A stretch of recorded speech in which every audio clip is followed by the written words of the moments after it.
J-E-L-L-O. The Jell-O program, starring Jack Benny with Mary Livingston and Phil Harris and his orchestra. The orchestra opens the program with Who Knows from Rosalie.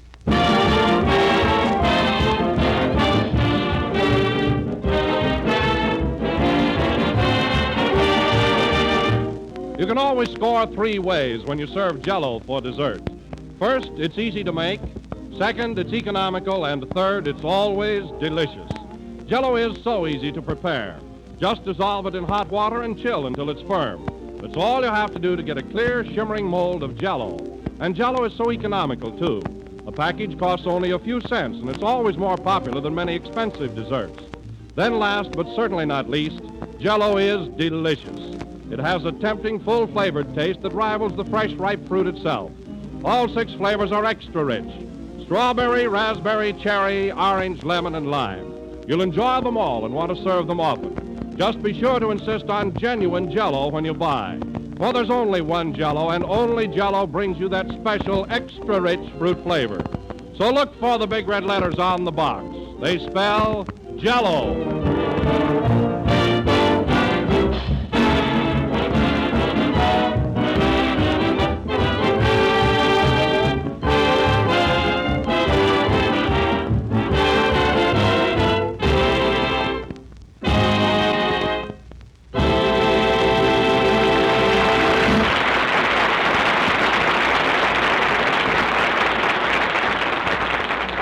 Ladies and gentlemen, the selection you just heard was Who Knows from Rosalie.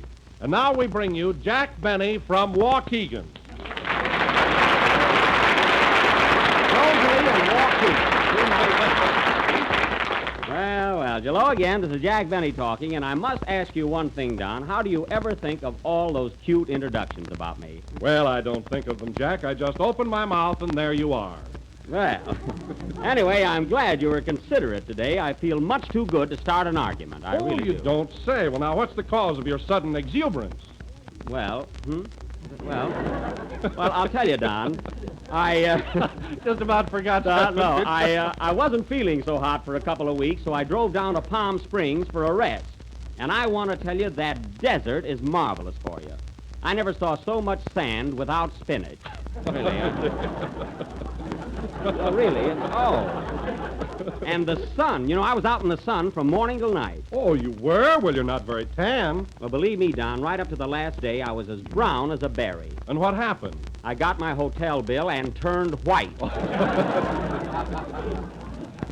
Ask Mary. She drove down with me. I sure did. Yeah. Was the hotel really that expensive, Mary? Yes, but Jack got his money back in towels alone. Oh, what's that? Everybody takes a towel or two. A towel or two? Yeah. The back of your car looked like a linen closet. Now, don't believe her, Don. Hey, Jack, don't tell me you drove down in that old Maxwell of yours. Yes, we did, Phil, and we had no trouble at all. How long did it take you? Oh, we made pretty good time. Believe me, we stepped right along. Mary, tell them how we whizzed by that big Rolls Royce. You mean the one that was out of gas? Well, we would have passed it anyway. But to tell you the truth, fellas, the only real trouble we had was with hitchhikers. You know, bothering and thumbing at us all the time, you know. Well, that must have been annoying. Oh, it was. Tell them where they had their thumbs, Jack.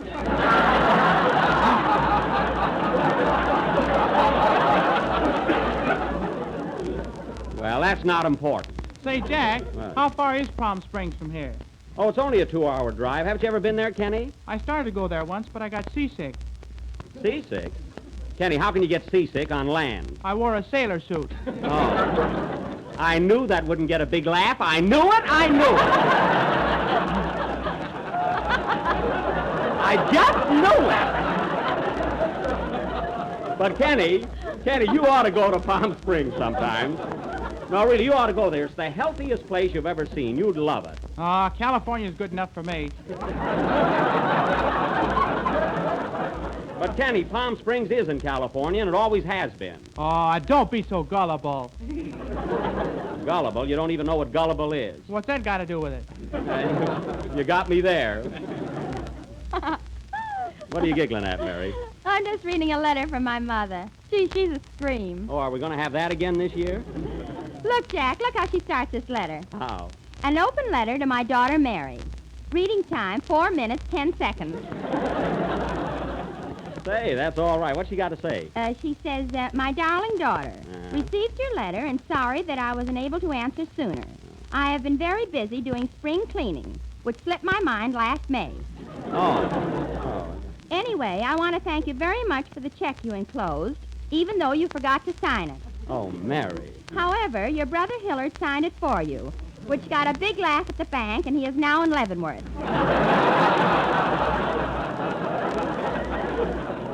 In Leavenworth? The judge wanted to send him to Atlanta, but he was there before and didn't like it. Oh, he'll enjoy Leavenworth much more, Mary. We had a lot of excitement on Halloween. Your father and I were out all night ringing doorbells and banging on windows. Well. It was some fun until a man came out and banged your father. Oh, what a shame. And that isn't all. That same night, your grandfather had another attack of jaundice. Jaundice? So we stuck a candle in his mouth and used him for a jack-o'-lantern. Well, that's novel. That is. Say, Mary, do you remember that big police dog the people next door own? Well, the other day they let him out without his muzzle, and your Uncle Willie bit him.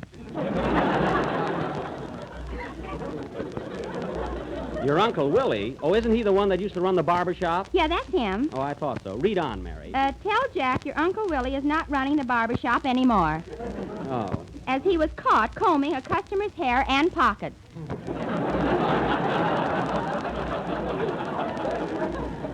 That's a nice family you've got. Tell Jack if he makes one more crack about us, I'll stop this letter. Oh, I'm sorry, Mrs. Livingston. Yeah. Must close now, as the man from the post office just came to get his pen back. So be a good girl and give my best to all. Your ever-loving Mama. Well, that's some letter. Oh, there's more. P.S. Oh. Please stop riding around in Jack's old Maxwell, as they have threatened to take us out of the Blue Book. Tell your mother to mind her own business. Go ahead and sing, Kenny, before there's another P.S. Go ahead. Palm Springs in California. Oh, sing. Mary, when you answer that letter, be sure and enclose Kenny, will you?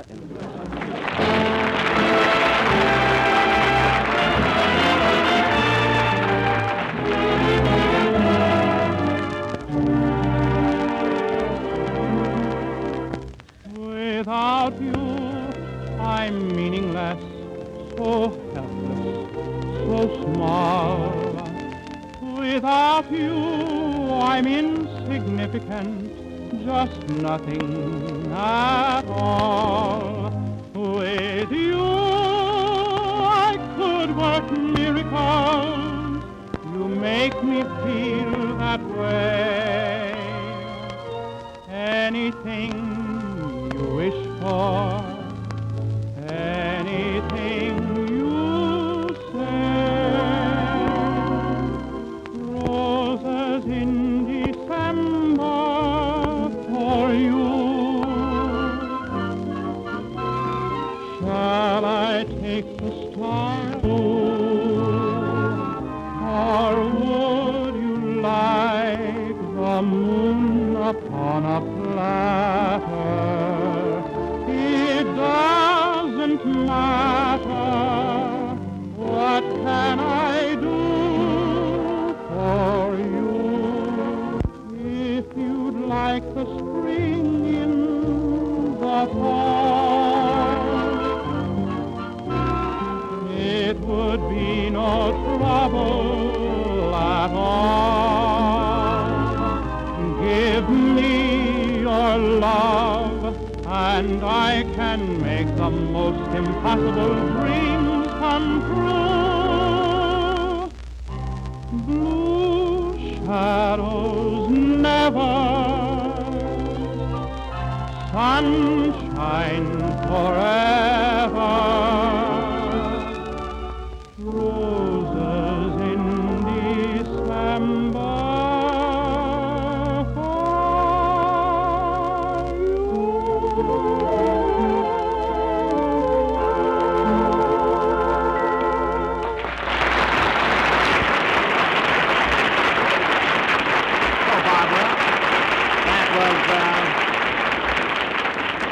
That's what I call real vocalizing. Yes, sir. That was Roses in December, sung by Kenny Baker in November. Gee, I'm sorry, Jack. Well, it's nothing to be sorry about, Kenny. You can sing a December song in November. That's right. I knew a fellow who sang June and January and August. You did? Who was it? Me. Ain't I the one? Yeah, you certainly are. And now tonight, ladies and gentlemen, we have a real surprise for you. Something old, yet new. Something you will all enjoy, and I know... See who that is, Mary. Okay. So tonight, folks, we are going to present... Oh, Jack. Yes? There are a couple of boys out here who want to see you. Oh, send them in. Why don't you ask him, Henry? No, you ask him yourself, loudmouth. All right, I'll handle this. Well, what is it, boys? What do you want to know? Mr. Benny, is that your automobile parked downstairs in front of the studio? Why, yes, it is. Does it run? Run? Of course it runs. My. Well, what about it? Nothing, I just lost $3. Here you are, Henry.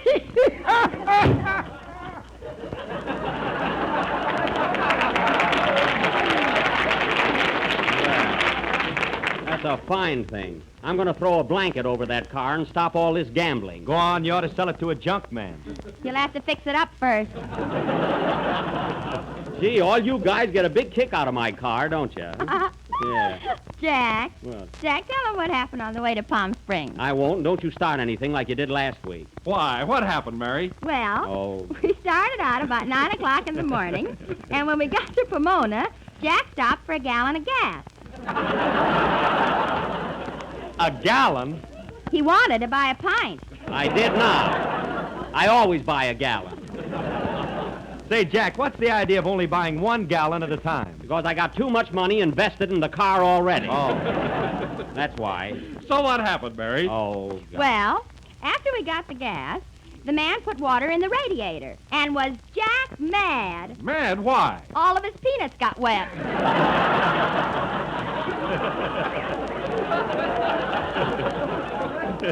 Oh, it's getting so you can't even roast a peanut anymore without people laughing at you. And now, if you fellas have all had your little fun, I will announce our play for tonight. Are there any objections? No, all right. Well, thanks. It's just too terribly decent of you. And now, ladies and gentlemen, in response to numerous requests and by popular demand, tonight we are going to present that epic of the great outdoors. Another stirring episode of last year's famous serial... What was that? Someone threw a stone through the window. A stone? Gosh, it hit Kenny on the head. It did? Ouch! Look, there's a note tied to it. What does it say? Wait a minute. Get this, fellas. It says... It's almost a year now, and you haven't caught me yet. Yours truly, Cactus Face. Cactus Face? So tonight, ladies and gentlemen, we are going to present another dramatic chapter in the life of Buck Benny. This will go on immediately after the next number. Play field.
King Cole, played by Phil Harris and his Buckaroos.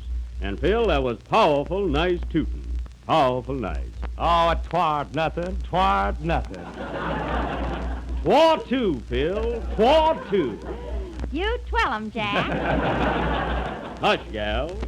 And now, ladies and gents, for another rip snortin' play, the first of our new series entitled Buck Benny Rides Again, or Stop, You're Breaking My Heart. The scene of tonight's play is the little cow town of Rump Steak, Texas. As usual, I will play the part of Sheriff Buck Benny, as tough an hombre as ever tied a rattlesnake into a slip knot. Whoa! Hold it, boys. Mary Livingston will be Daisy Carson, my sweetheart. That's me. Phil Harris will be her pappy. Yeah, man. And Don and Kenny will double as deputy sheriffs and horses.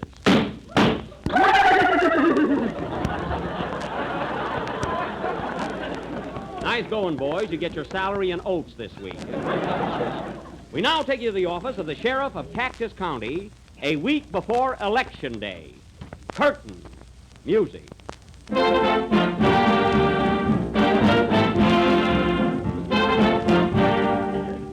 Da-da-dum-dum-dee, da-da-da-dum-boom, da-da-dum-dum-dee. Morning, Sheriff. Hiya, Buck. Morning, deputies. Anything happened last night? Yes, Sheriff, there was a holdup in the First National Bank, a murder in Ike Muller's saloon, and a double feature at the Gem Theater. Double feature, eh? That's bad. Anything else? Yeah, somebody stole my badge. Stole your badge? Why didn't you have it pinned to your shirt? I did, and they got that, too. Well, here's another badge, and don't pin it to your pants. All right, but if they fall down, it's your fault. Fine deputy. No wonder I'm worried about the election. Have you heard any talk about it, Wilson? Yes, Sheriff, things look mighty tough for you. They do, eh? Yep. Your opponent, Deadeye Cassidy's around telling everybody you're a low-down crook. Shucks, they know that.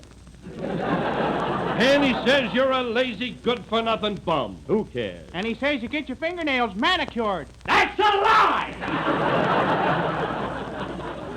I'll bite them off!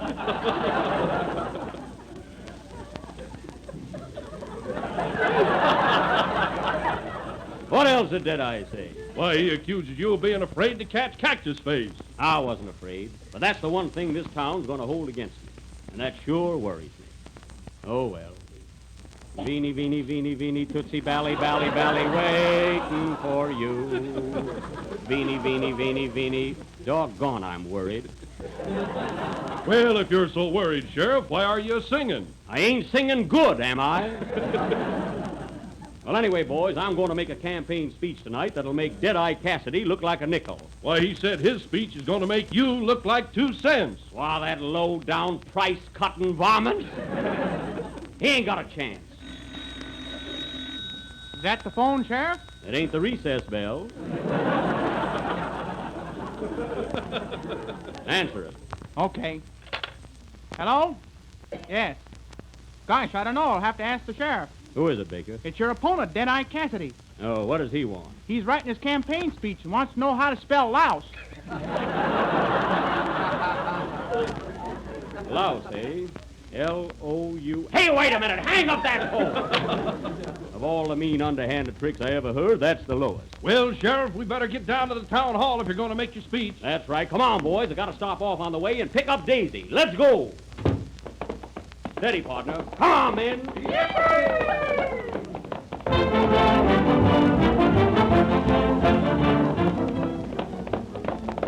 Here we are, men. Whoa, partner! Nice Dublin, boys. Wait here for me. I'll be out in a minute. Okay, sir. Come in. Hello, Daisy. Hello, tall, dark, and flat-footed. Well, gal, your archers ain't exactly suffering from high altitude. Ain't you going to ask me in? Sure, but wipe your boots off first. I did, and that's the lumpiest doormat I ever felt. Doggone, is Happy laying there again? Oh, is that him? Hello, Frank. Hello, Buck. Well, Frank Carson, our machine to you. I thought you swore off drinking. Well, I did. I ain't drank nothing but milk for 3 weeks. Milk? And why are you in that condition? He feeds the cow gin. He does? How do you milk her, Frank? On the run, Buck, on the run.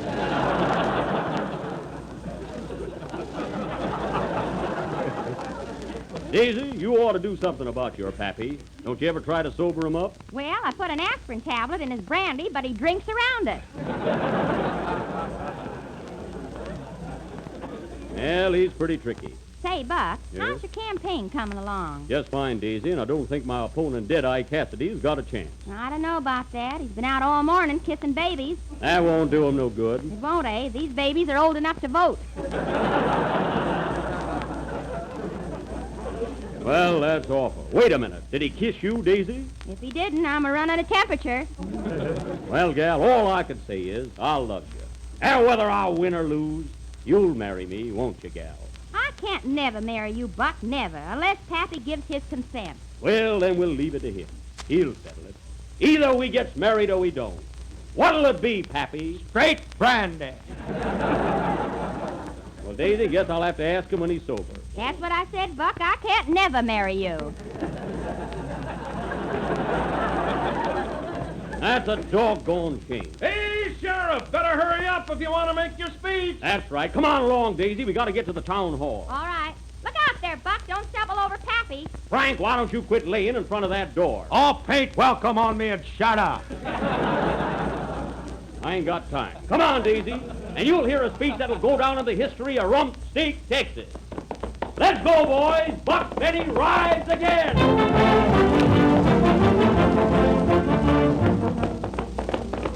Well, here we are. Whoa, Baca. Oh. Well, come on, Daisy. Here's the town hall. I'm a-trailing you, Buck. Hey, Deputy Baker. Yes, Sheriff? Now listen to me, and this is important. I'm going to make my speech right now, and every time I come to a vital point, that is when I say something good about myself, I want you to holler, hooray! Hooray! That's it, now don't forget it. Come on, boys, let's go inside. Howdy, Sheriff. Hiya, Buck. Hi, boys, hi. Passing out any campaign cigars, Buck? Nope, I did that the last time and darn near lost the election. Well, we're about ready for you, Sheriff. I'm ready too. Did my opponent get here yet? Here he is, right here. Oh, hello, Deadeye. Hello, Spencer. Well, Deadeye, what do you think of your chances? Put me down for a landslide. Don't be too sure. We're ready for our speeches, Joe. Okay. Ladies and gentlemen, the first speaker of the evening will be our own local G-man, Buck Benny. Thanks, Joe. Ladies and gentlemen, I've been sheriff of this here county for the past 4 years. And whenever I've seen my duty, I've seen it. My record during this time speaks for itself. If them was cows, I'd feel better. Friends, I've worked and slaved in this community for 4 long years. And my opponent, Deadeye Cassidy, has the nerve to say that I'm a low-down, conniving crook. Hooray! Not there, Kenny.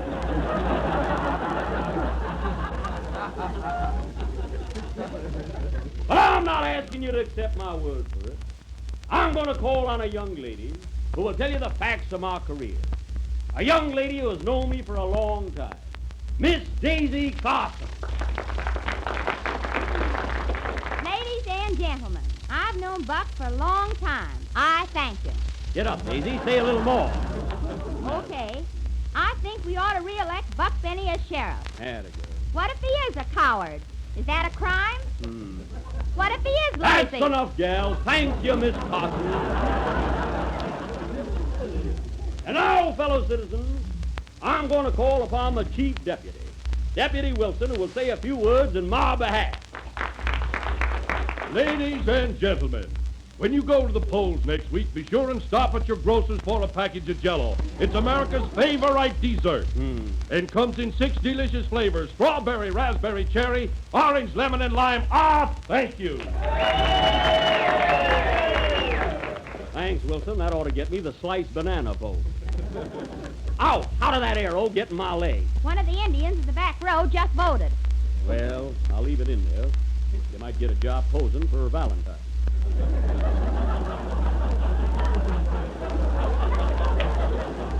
Go ahead, Joe. friends, I'm going to call upon his opponent, that brave and fearless citizen, the man of the hour, Deadeye Cassidy.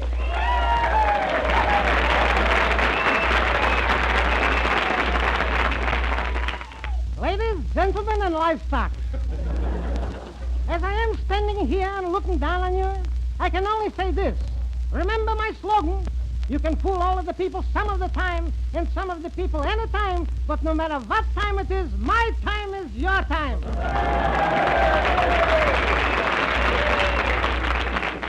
Give me a glass of water, please. I say the same thing that General Pershing said when he landed in France. What did he say? He said, Lafayette, what are you doing here? I'm not here to sing hallelujah. Nay, of course. I'm not here to insult my worthy opponent. All I say is Buck Benny is a low-down chiseler with a capital Chiz. Hold on now. Them fighting words and you can't get away with it. Quiet, cowboy, or I'll smack you up and down. Let me at him, I'll show him. Buck! Look out, Sheriff, he's a-reaching for his gun. I'm a-drawn, too.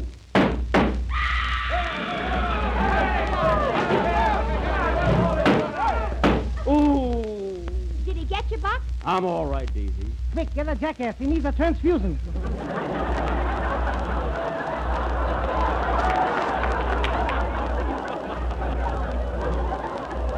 I don't want any help from you, Deadeye. I'm going to win this election all by myself, or my name ain't Buck Benny. Take it, Wilson. This will be continued next Sunday night. Who will be elected sheriff of Cactus County? Will it be Buck Benny? You said it. Will it be Deadeye Cassidy? I said it. Tune in next Sunday night and find out. Play, Phil.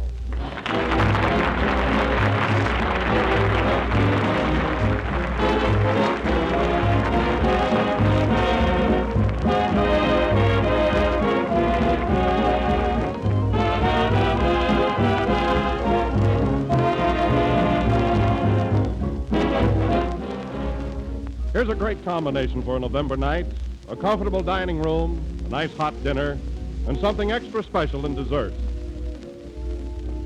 And that something extra special is Jell-O Raspberry Tarts, the most delicious dessert idea you've tried in a long time. And an extra treat right now when most of you can't enjoy fresh berries. Raspberry Tarts, so easy to make. All you do is add half a cup of red raspberry jam to 1 package of raspberry Jell-O. Chill until slightly thickened, turn into baked tart shells and chill until firm. Crisp tart shells filled to the brim with jam molded in rich, glowing raspberry Jell-O, with a flavor as luscious as the fresh berries themselves. For Jell-O has a true fruit taste that, combined with raspberry jam, makes these tarts so tempting and good you're bound to win the praise of your entire family. So try these Jell-O Raspberry Tarts, but be sure you make them with genuine Jell-O, because Jell-O brings you that delicious, extra-rich fruit flavor. Ask your grocer tomorrow for Jell-O.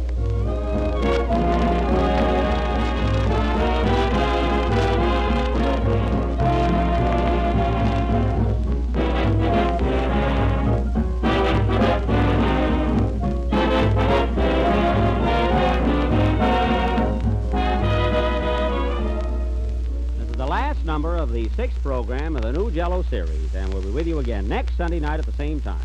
So be sure and listen in and find out the results of the election. Well, Daisy, how do you think it'll turn out? You think the best man will win? Nope, Buck. I think you got a chance. Makes me feel better. Good night, folks.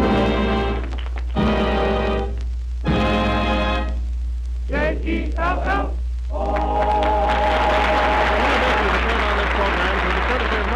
Productions. The melody Old King Cole is from Varsity Shawl. Roses in December from The Life of the Party. This is the National Broadcast. You've been listening to the OTR Gold Network. Find more classic radio at otrgold.com.